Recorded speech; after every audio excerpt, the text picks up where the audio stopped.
प्यारे विद्यार्थियों नमस्कार। स्वागत है आप सभी का आपके अपने YouTube चैनल क्रांति क्लासेज पर। तो आज की क्लास में देखिए हम बात करने वाले हैं चतुश्रेणी 2025 की तैयारी करने वाले सभी अभ्यर्थियों के लिए हिंदी व्याकरण के मोस्ट इंपोर्टेंट प्रश्नों के ऊपर। आपके लिए दोस्तों चैनल पर आपके सिलेबस के अकॉर्डिंग दोस्तों सारी क्लासेस लगाई जा रही है। तो आज की क्लास भी आपको एंड तक वॉच करनी है और प्रत्येक प्रश्न के साथ साथ में आपको आंसर बताते रहना है। तो बिना किसी देर के क्लास को शुरू करते हैं। पहला प्रश्न आपसे पूछा गया है, परिच्छेद शब्द में कौन सी संधि है? दीर्घ संधि, व्यंजन संधि, गुण संधि या फिर यण संधि? जल्दी से सभी विद्यार्थी इसका आंसर बताइए। कौन सा ऑप्शन यहाँ पर करेक्ट आंसर हो जाएगा?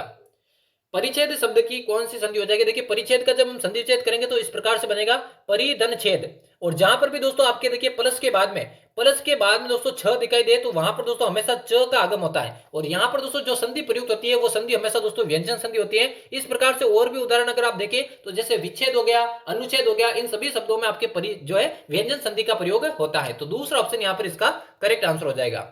बढ़ते अगले प्रश्न की ओर। अगला प्रश्न पूछा गया, निम्न में से धनुष का पर्यायवाची कौन सा नहीं है? कमान, चाप, कुरंग या फिर सारंग? सभी विद्यार्थी कमेंट करके इसका आंसर बताइए। धनुष का पर्यायवाची कौन सा नहीं है? बहुत ही महत्वपूर्ण प्रश्न है। तो ऐसे ही प्रश्न आपको एग्जाम में देखने को मिलेंगे। तो सभी विद्यार्थी कमेंट करके इसका आंसर बताइए। तो यहाँ पे देखिए कमान की बात करूं, चाप की बात करूं और सारंग की बात करूं, ये सभी आपके धनुष के पर्यायवाची है। लेकिन देखिए कुरंग कुरंग आपके इसका पर्यायवाची नहीं है। तो कुरंग किसका पर्यायवाची है? कुरंग आपके दोस्तों हरिण का पर्यायवाची है। कुरंग आपके हरिण का पर्यायवाची है। तो यही इसका बिल्कुल करेक्ट आंसर हो जाएगा। बढ़ते अगले प्रश्न की ओर। अगला पूछा गया, आडंबर शब्द का सही विलोम शब्द क्या है? अनावश्यक, नास्तिक, सादगी या फिर अपकर्ष? सभी विद्यार्थी इसका आंसर बताइए। कौन सा ऑप्शन यहाँ पर राइट आंसर हो जाएगा? आडंबर शब्द का सही विलोम शब्द आपको बताना है। आडंबर का मतलब होता है दोस्तों जो फालतू का दिखावा करता है, ठीक है ना। होता कुछ है और बनता कुछ है। तो देखिए आडंबर का जो सही विलोम शब्द हो जाएगा वो हो जाएगा दोस्तों सादगी। अब देखिए अनावश्यक का जो विलोम शब्द का वो हो जाएगा आवश्यक, नास्तिक का हो जाएगा आस्तिक और अपकर्ष का हो जाएगा दोस्तों उत्कर्ष। तो चलिए बढ़ते एक प्रश्न में। देखिए चार प्रश्न आपके सही हो रहे हैं। अगला देखिए, अगला पूछेगा, निम्न में से किस शब्द में इक प्रत्यय का प्रयोग नहीं हुआ है? मार्मिक, शैक्षिक, भावुक या फिर यौगिक? जल्दी से सभी विद्यार्थी इसका आंसर बताइए। कौन सा ऑप्शन यहाँ पर राइट आंसर हो जाएगा? इक प्रत्यय का प्रयोग कौन से शब्द में नहीं हुआ है, यही आपसे पूछा गया है। तो जल्दी से सभी विद्यार्थी इसका आंसर बताइए। तो यहाँ पे देखिए मार्मिक में इक प्रत्यय है, शैक्षिक में भी इक प्रत्यय है, यौगिक में भी इक प्रत्यय है। लेकिन देखिए भावुक में आपके देखिए उक प्रत्यय है। भावुक के अंदर उक प्रत्यय है, भाव धन उक, इस प्रकार से बनेगा। भावुक धन उक यानी अ और उ मिलकर दोस्तों उ का निर्माण करें। तो भावुक के अंदर दोस्तों आपके उक प्रत्यय का प्रयोग हुआ है। चलिए अगला प्रश्न देखिए। अगला देखिए पूछा गया, आंख रखना मुहावरे का क्या अर्थ है? आंख रखना मुहावरे का अर्थ आपको बताना है। बहाना बनाना, बुरा लगना, निगरानी रखना या फिर घमंड होना? सभी विद्यार्थी कमेंट करके इसका आंसर बताइए। आंख रखना मुहावरे का क्या अर्थ है? इंपॉर्टेंट प्रश्न है। ऐसे ही प्रश्न आपको एग्जाम में देखने को मिलेंगे। तो सभी विद्यार्थी कमेंट करके इसका आंसर बताइए। तो बिल्कुल दोस्तों आंख रखना इस मुहावरे का अर्थ है निगरानी रखना। तो तीसरा ऑप्शन जिसने भी सही किया है उन सभी का करेक्ट आंसर हो जाएगा। अगला देखिए पूछा गया, जंगल में मोर नाचा किसने देखा? लोकोक्ति का क्या अर्थ है? सामर्थ्य से अधिक डींगे मारना, जिसका कुछ भी महत्व न हो, प्रदर्शन के बिना गुणों का महत्व नहीं होता, और चौथा है जान है तो जहान है। इस लोकोक्ति का आपको अर्थ बताना है। जल्दी से आंसर बताइए। जंगल में मोर नाचा किसने देखा? तो इस लोकोक्ति का अर्थ है दोस्तों प्रदर्शन किए बिना दोस्तों गुणों का महत्व नहीं होता। जब तक आप अपने गुणों का प्रदर्शन नहीं करेंगे तो आपके गुण दोस्तों किसी को समझ में नहीं आएंगे और किसी को पता नहीं चलेगा। तो चलिए बढ़ते अगले प्रश्न की ओर। अगला पूछेगा, रिलीव शब्द का क्या अर्थ है? पंजीयन, भार मुक्त करना, पुनर्वास या फिर प्रतिपूर्ति करना? सभी विद्यार्थी कमेंट करके आंसर बताइए। रिलीव शब्द का क्या अर्थ है? बहुत ही महत्वपूर्ण प्रश्न है। ऐसे प्रश्न आपको एग्जाम में देखने को मिलेंगे।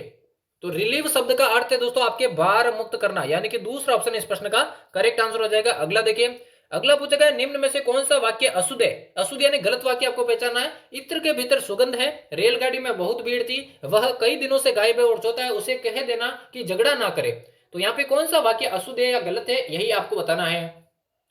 तो यहाँ पे देखिए पहला ही वाक्य गलत हो गया, क्योंकि इत्र के भीतर सुगंध है ऐसा नहीं होगा, इत्र में सुगंध है। यहाँ पे भीतर कमरे के अंदर कोई व्यक्ति नहीं है कि ऐसा कहे। इत्र में सुगंध है यानी कि ये गलत है। इसका शुद्ध भी मैंने आपको बता दिया है।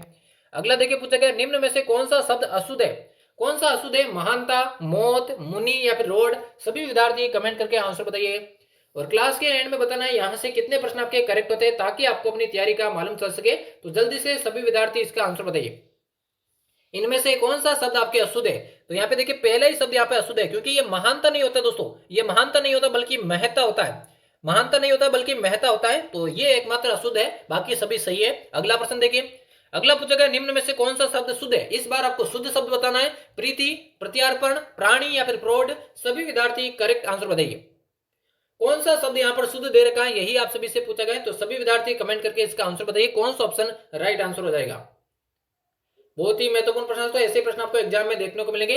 तो यहाँ पे देखिए जो शुद्ध शब्द है वो हो जाएगा दोस्तों आपके प्राणी, प्राणी शुद्ध है। बाकी देखिए प्रीति में ऐसे देखिए छोटी मात्रा आएगी, प्रत्यार्पण में केवल एक मात्रा आएगी, यहाँ पर प्रौढ़ में डबल मात्रा आएगी। तो यहाँ पे तीसरा ऑप्शन इसका बिल्कुल करेक्ट आंसर हो जाएगा। अगला पूछा गया किस विकल्प में अनिश्चयवाचक सर्वनाम का प्रयोग नहीं हुआ है। दाल में कुछ काला है, वह बहुत समझदार है, किसी ने उसे धमकाया और चौथा है मुझे कोई पुस्तक दे दीजिए। अनिश्चयवाचक सर्वनाम का प्रयोग कौन से वाक्य में नहीं हुआ है, यही आपको बताना है। तो जल्दी से सभी विद्यार्थी इसका आंसर बताइए। तो यहाँ पे देखिए जो करेक्ट आंसर हो जाएगा वो हो जाएगा नंबर 2, वह बहुत समझदार है। तो चलिए बढ़ते हैं अगले प्रश्न की ओर। अगला प्रश्न देखिए पूछा गया गांधी को राष्ट्रपिता कहा गया, इस वाक्य में गांधी क्या है। व्यक्तिवाचक संज्ञा, जातिवाचक संज्ञा, भाववाचक संज्ञा, फिर विशेषण। सभी विद्यार्थी कमेंट करके इसका आंसर बताइए, कौन सा ऑप्शन राइट आंसर हो जाएगा। गांधी को राष्ट्रपिता कहा गया, इसमें आपको गांधी शब्द में संज्ञा बतानी है। तो गांधी शब्द में संज्ञा हो जाएगा दोस्तों व्यक्तिवाचक संज्ञा, पहला ही ऑप्शन इसका राइट आंसर हो जाएगा। अगला देखिए, अगला पूछा गया किस शब्द में गुणवाचक तद्धित प्रत्यय का प्रयोग हुआ है। वैराग्य, बबुआ, ईर्ष्यालु या फिर घृणास्पद। सभी विद्यार्थी कमेंट करके इसका आंसर बताइए, गुणवाचक तद्धित प्रत्यय का प्रयोग कौन से शब्द में हुआ है, यही आपसे पूछा गया है। तो जल्दी से सभी विद्यार्थी इस प्रश्न का आंसर बताइए। तो यहाँ पे देखिए ईर्ष्यालु शब्द में दोस्तों आपके गुणवाचक तद्धित प्रत्यय का प्रयोग हुआ है, तीसरा ऑप्शन यहाँ पर राइट आंसर हो जाएगा। अगला पूछा गया किस विकल्प में उपसर्ग का प्रयोग नहीं हुआ है। अभिष्ट, उच्छ्वास, आरोहण या फिर परीक्षा। सभी विद्यार्थी कमेंट करके इसका आंसर बताइए, कौन से विकल्प में उपसर्ग का प्रयोग नहीं हुआ है। तो क्लास के एंड में बताना दोस्तों कितने प्रश्न आपके सही होते हैं। और अभी तक आपने चैनल को सब्सक्राइब नहीं किया तो सब्सक्राइब कर देना, क्योंकि डेली क्लासेस इसी तरह की आपको चैनल पर मिल रही है। तो यहाँ पे देखिए आरोहण शब्द में दोस्तों किसी भी प्रकार का उपसर्ग नहीं है, तीसरा ऑप्शन यहाँ पर राइट आंसर हो जाएगा। अगला प्रश्न देखिए पूछा गया बर्बर शब्द का सही विलोम शब्द क्या होगा। सभ्य, बुरा, कृतज्ञ या फिर अत्याचारी। सभी विद्यार्थी कमेंट करके इसका आंसर बताइए, बर्बर शब्द का सही विलोम शब्द इनमें से क्या होगा, यही आपसे पूछा गया है। तो कौन सा ऑप्शन यहाँ पर राइट आंसर हो जाएगा।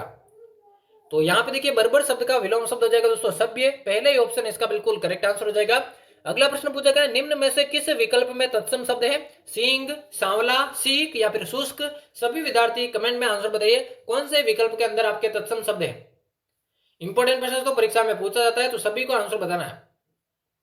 तो यहाँ पे देखिए तत्सम शब्द की बात करूं, आपके चौथा ऑप्शन करेक्ट आंसर हो जाएगा, क्योंकि शुष्क का आपके तद्भव होता है सूखा, यानी कि शुष्क आपके तत्सम है और इसका तद्भव बनेगा सूखा। चौथा ऑप्शन राइट आंसर हो जाएगा। अगला प्रश्न देखिए पूछा गया मैं विनोद को भोजन करवाया, मैंने विनोद को भोजन करवाया वाक्य में कौन सी क्रिया है। सकर्मक, अकर्मक, प्रेरणार्थक या फिर पूर्वकालिक। सभी विद्यार्थी इसका आंसर बताइए, कौन सा ऑप्शन राइट आंसर हो जाएगा। मैंने विनोद को भोजन करवाया, कौन सा इसका करेक्ट आंसर हो जाएगा। तो जहां पर भी देखिए करवाया, नहलाया, धुलाया, खिलवाया, यानी कि किसी दूसरे से कार्य करवाया जा रहा है, वहां पर हमेशा प्रेरणार्थक क्रिया होती है। तो यहाँ पे देखिए तीसरा ऑप्शन करेक्ट आंसर हो जाएगा। अगर ऐसा होता मैं विनोद को भोजन कराता हूं, तो यहाँ पर देखिए जो है आपके सकर्मक क्रिया होती है, लेकिन यहाँ पे करवाया आ गया, इसी कारण प्रेरणार्थक क्रिया है। चलिए अगला प्रश्न देखिए, अगला पूछा गया निम्न में से क्रिया विशेषण रहित वाक्य कौन सा है। कौन से वाक्य में क्रिया विशेषण का प्रयोग नहीं हुआ है। वह प्राय यहाँ आया करता था, नौकर मालिक से खुश रहता था, वह अचानक चला गया और मेरी बात ध्यान से सुनो। जल्दी से सभी विद्यार्थी इसका आंसर बताइए, कौन से वाक्य में क्रिया विशेषण का प्रयोग नहीं हुआ है। तो जल्दी से सभी विद्यार्थी इसका आंसर बताइए। तो यहाँ पे देखिए वह प्राय यहाँ आया करता था, यहाँ पे कालवाचक क्रिया विशेषण है। वह अचानक चला गया, कैसे चला गया, तो रीतिवाचक क्रिया विशेषण है। मेरी बात ध्यान से सुनो, कैसे सुनो, ध्यान से सुनो, यहाँ पर भी रीतिवाचक क्रिया विशेषण है। तो यहाँ पे देखिए दूसरा ऑप्शन इस प्रश्न का करेक्ट आंसर हो जाएगा। चलिए बढ़ते अगले प्रश्न की ओर। अगला पूछेगा टेबुलेशन का समकक्ष शब्द कौन सा है। मिलाना, आवधिक, सारणी बनाना या फिर सहायता देना। कौन सा ऑप्शन यहाँ पर करेक्ट आंसर हो जाएगा। टेबुलेशन का सही समकक्ष आपको शब्द बताना है, कौन सा राइट आंसर हो जाएगा। तो बिल्कुल दोस्तों टेबुलेशन का जो सही समकक्ष शब्द हो जाएगा वो हो जाएगा दोस्तों आपके सारणी बनाना। तीसरा ऑप्शन इस प्रश्न का करेक्ट आंसर हो जाएगा। और आज के महत्वपूर्ण प्रश्नों की क्लास का ये लास्ट प्रश्न होने वाला है। यहाँ पर आपसे पूछा गया मांस युक्त भोजन के लिए एकल शब्द कौन सा होगा। शाकाहारी, निरामिष, आमिष या फिर सामिष।